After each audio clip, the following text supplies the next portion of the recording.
Viewers, কেমন আছেন সবাই? আজকে আমাদের ভিডিও এডিটিং কোর্সের দ্বিতীয় পার্ট। আজকে আমরা দেখব যে একটা প্রজেক্ট কিভাবে ডান করে, ছোট্ট একটা প্রজেক্ট এবং একটা কিছু ফটোর মাধ্যমে সেটাকে মোশন করে এবং ব্যাকগ্রাউন্ডে সাউন্ড ইউজ করে একটা প্রজেক্ট ডান করা। খুব সিম্পলি দেখাবো। তো প্রথমে আমি ফটোগুলো ইম্পোর্ট করব।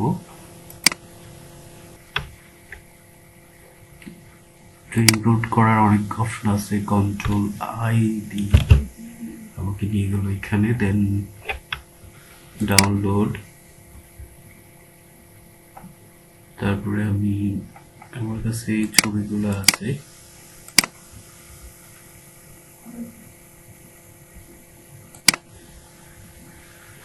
আমি এই তিনটা ছবিকে মোশন করব। ওপেন,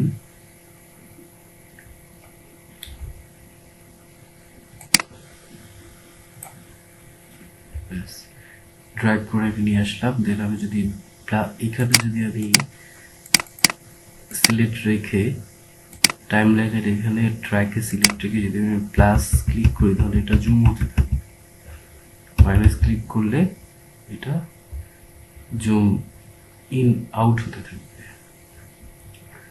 সো আবার যে ছবিগুলো আছে, এই ছবিগুলো তিনটা ছবি, এখানে আমি নিচে একটা সাউন্ড গান ইউজ করব যেটা হবে আওয়ার শুটার বাংলা। তো এই জন্য আমি বাংলাদেশের তিনটা ছবি নিছি। ছবিগুলো ফ্রেম আমরা দেখতে পাচ্ছি যে কম আছে, ফ্রেমগুলোকে আমরা ঠিক করতে পারি।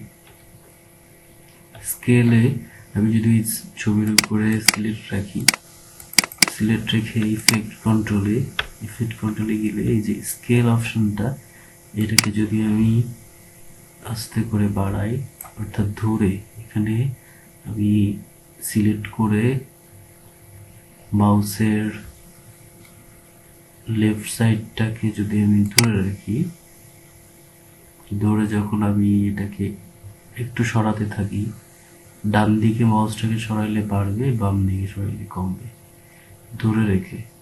সো এটাকে আমি ফ্রেমটাকে আমি কভার করি, এটা ফুল কভার করলাম।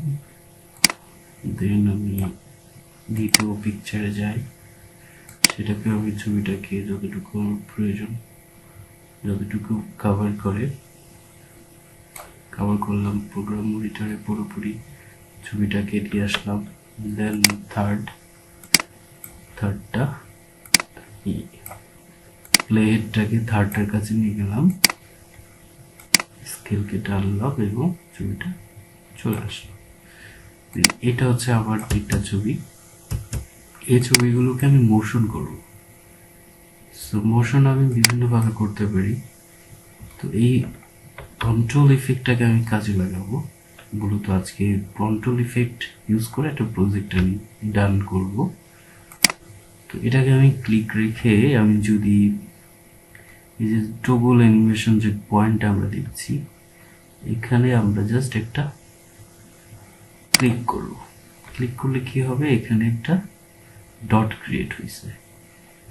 এই ডটটা ছোট্ট একটা ডট, এই যে ডটটা ধরে আমি ড্র্যাগ করে নাড়াচাড়া করতে পারি। তো একদম শুরুর দিকে রাখবো, এটা ছবির শুরু বরাবর হবে।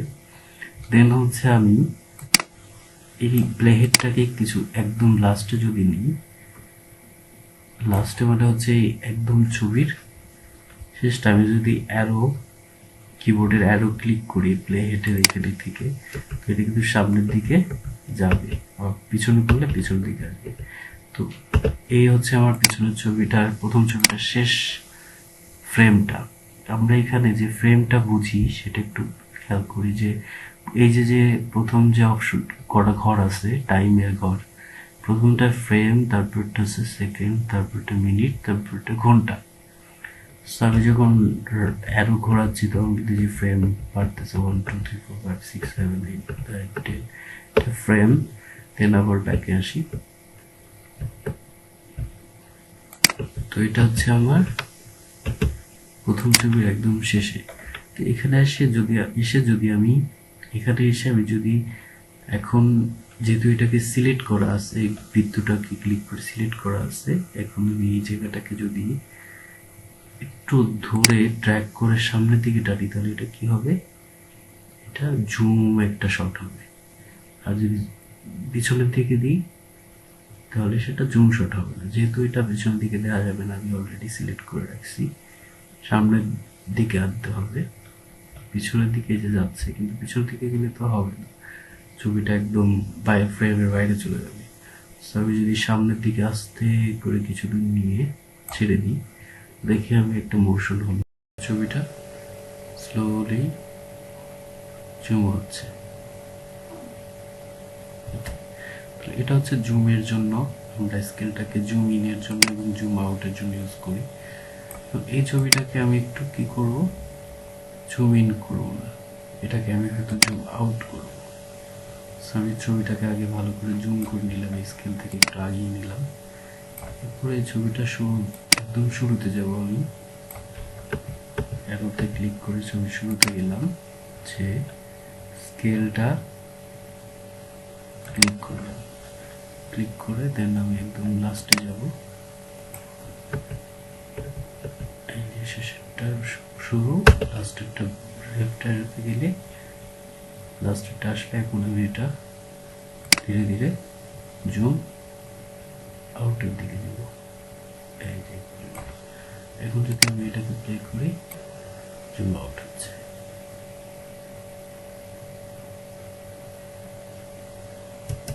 লাস্টে আরেকটা ছবি, এটাকে আমি কি করতে পারি, এটাকে আমি জুম ইন এবং আউটের একটা দিতে পারি। প্রথমটা আমরা স্কেল নিয়ে কাজ করতেছি, এরপরে পজিশন, পরের প্রজেক্টে আমরা পজিশন নিয়ে কাজ করব। সো এরকম আমি জুম ইন করি, তাহলে কিভাবে করতে হবে, প্রথমে ছবিটাকে প্লাস প্লাস দিলে জুম হচ্ছে, প্রথমে আসতে হবে, ছবিটাকে সিলেক্ট রাখতে হবে অবশ্যই, স্কেলে ক্লিক করতে হবে, তারপরে আবার ছবিটা একদম শেষে যেতে হবে, বাম দিকে অ্যারোটা ক্লিক করলাম, দেন এখন আমি এই স্কেলের যে সংখ্যাটা 214 এটাকে ধরলাম, এটার উপরে মাউসে ক্লিক করে ধরে মাউসকে ডান দিকে ঘোরালাম আস্তে আস্তে, এটা জুম। এখন আমার কাট করে নিয়ে আবার জুম। এখন আমরা একটা ব্যাকগ্রাউন্ড সং দিব, সেটার জন্য আমরা ইম্পোর্ট, এখান থেকে ইম্পোর্টে যেতে পারি, রাইট ক্লিক করে ইম্পোর্ট, দেন ডাউনলোডে আমার এটা গান আছে, আমার সুন্দর বাংলাটাকে ওপেন দিলাম। এখন এটাকে নিয়ে আসি, এটা কি মূলত, এটা হচ্ছে এটা একটা অডিও ভিডিও একসাথে। তো আমি এটাকে যদি শুধু অডিওটুকু নিতে চাই, তাহলে আমি এটাকে সিলেক্ট করা অবস্থায় রাইট ক্লিক করে আনলিঙ্ক করতে হবে, আনলিঙ্ক করে এই নিচে হচ্ছে অডিওটাকে উঠে উপরের লেয়ারে নিয়ে আসলাম, আর এটা হচ্ছে ভিডিও। তো ভিডিও এই যে ভি ট্র্যাকে ভিডিও, এ ট্র্যাকে অডিও, এটা আনলিঙ্ক মানে হচ্ছে দুটো আলাদা হয়ে যাবে, সিলেক্ট করা যাচ্ছে আলাদা হবে।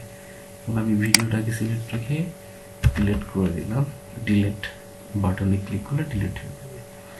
এখন আমি এটাকে একদম ব্যাকগ্রাউন্ডে আসবো, ব্যাকগ্রাউন্ডে নিয়ে আসলাম।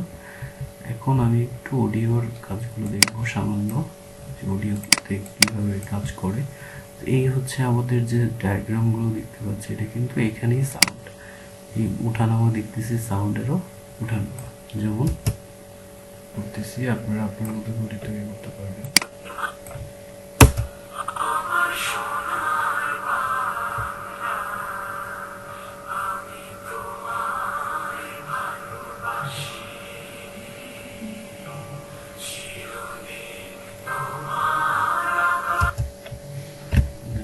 এতটুকুই আমি করলাম।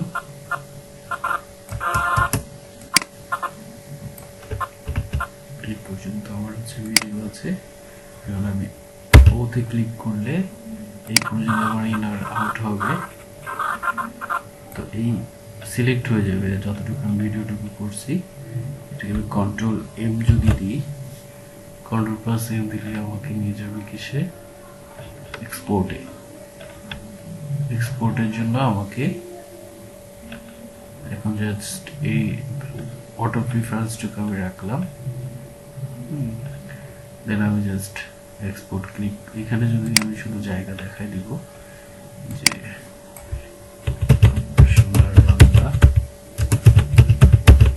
এটা আমি ডেস্কটপে সেভ করলাম, দেন সেভ, দেন এক্সপোর্ট দিয়ে দিলে আমাকে অটো সেভ করে দিবে।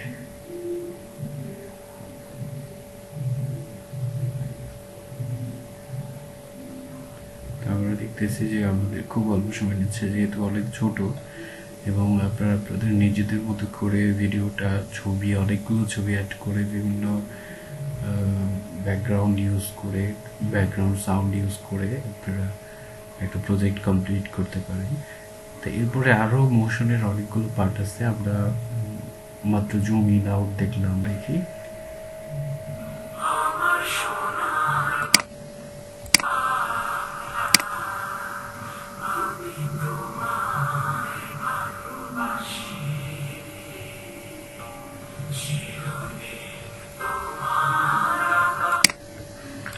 এই ছিল আমাদের আজকের প্রজেক্ট।